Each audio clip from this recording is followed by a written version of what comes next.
It has, without a doubt, certainly been a very difficult and a very tragic year for our parish, and we have lost quite a few people, and tragically, we have lost people who were, when you become older, much younger than we would have expected.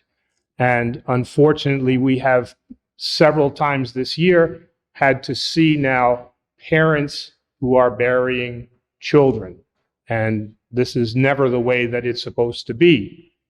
And in the gospel reading that you have today, this is a metaphor for what we're seeing in this parish, because he talks in the gospel reading, it talks about now the disciples who are not quite fully developed in their faith have been purposely set out to sea by the Lord. And they encounter a storm, and the storm becomes terrifying to them. And this becomes a metaphor for what we are seeing this year, because these are tragedies that we do not expect, and there's no way that we can prepare for them. And so they come upon us as a storm does at sea. And so the question is, or I shouldn't say the question is, but what ends up happening to us is that by our own devices, by our own humanity, it is almost impossible to deal with the tragedy and the suffering that comes from that. And in fact, what happens is now they look out and they see what they believe to be a ghost.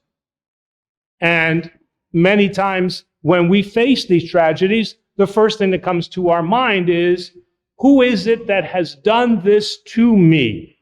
Why has my son, my daughter, my father, my mother, why have they died? What is the reason for this?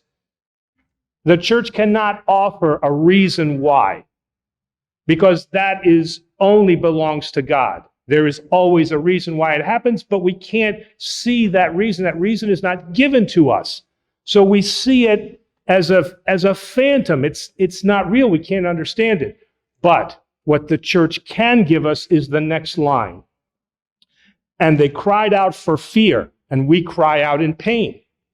And he says, take heart, it is I, have no fear.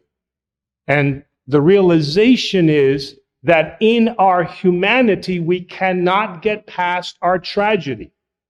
We can't. So the only thing that is left to us is to offer the only thing that we have to give to God, and that is suffering.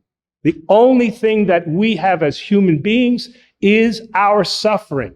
And here Jesus Christ says to his disciples, have no fear. Give your fear, give your, not in this case, but in our case, give your suffering to God, for he knows what it means to suffer, because we know for a fact that he did suffer in a most tragic way, and that his mother lost her son in a most tragic way.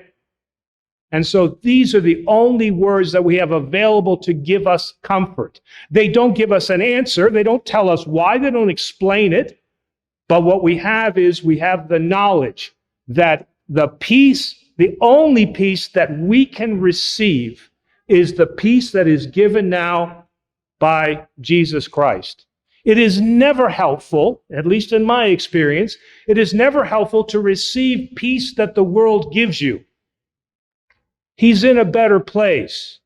It happened for a reason. Don't despair.